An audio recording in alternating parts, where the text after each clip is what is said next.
La hora paraguaya. Vos lo dijiste, es un clásico, la Sí. hora paraguaya. Ujú.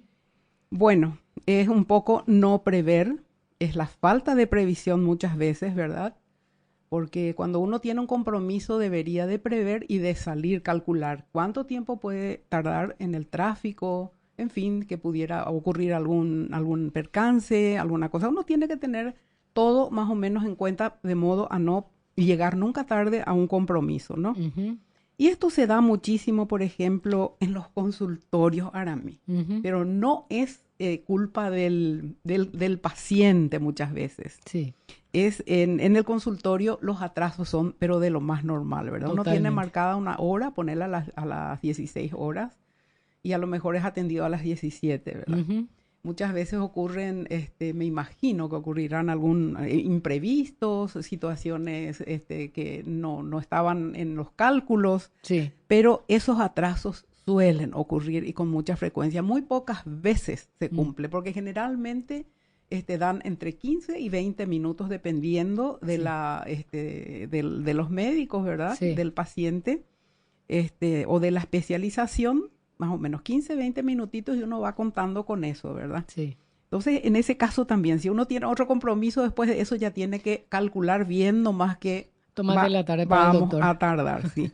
Sí. Bueno, después las llegadas tardías a los colegios. Mm. A los chicos se levantan tarde, no quieren desayunar, si van a la mañana es una pelea con ellos. Bueno, en el trabajo también, el famoso me ganó el colectivo, generalmente es me ganó el sueño, ¿verdad? Pero en estos últimos tiempos yo creo que el colectivo jugó bastante mal y Sí, mucha gente llegó lastimosamente demasiado tarde y muchos ni siquiera han llegado sí. porque ya fueron demasiadas horas, así que ya Está bastante perdieron el día, complicado. ¿no? Sí.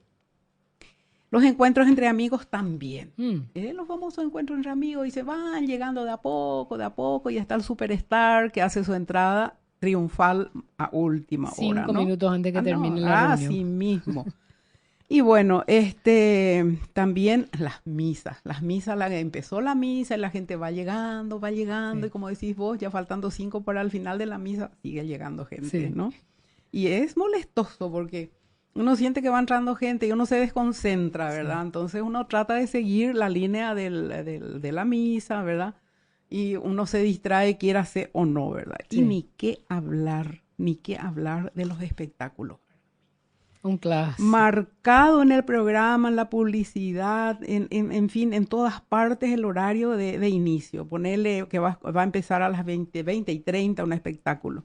20 y 15 y se va alargando 20 y 30 para que vaya llegando más gente, porque es terriblemente molestoso que ya empezó el espectáculo y la gente sigue entrando, porque en un teatro la acústica hace que hasta los pasos, hasta que la respiración se Sí, escuche, ¿verdad? sí, Y el teatro o un concierto es justamente, si el artista se desconcentra, entonces puede perder la letra, puede perder el hilo de la música, en fin, una serie de situaciones desagradables que se pueden presentar. Yo sí, pienso que los espectáculos deben ser, bueno, llegó la hora, empezó y ya nadie más entra, aunque sí. tenga comprada la entrada. Y sí, Sería, debería.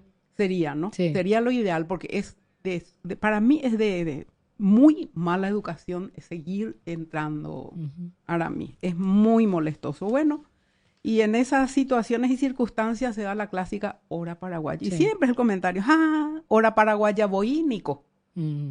Bueno, Pero salimos al extranjero y nos portamos todo bien. no, ahí la Ahí nos puntualidad, portamos bien. sí, esa es la parte más curiosa del Sí, paraguayo. realmente. Acá en el país cualquier cosa, pero sale, cruza la frontera y se transforma. Somos todos buenos. Ejemplares, totalmente.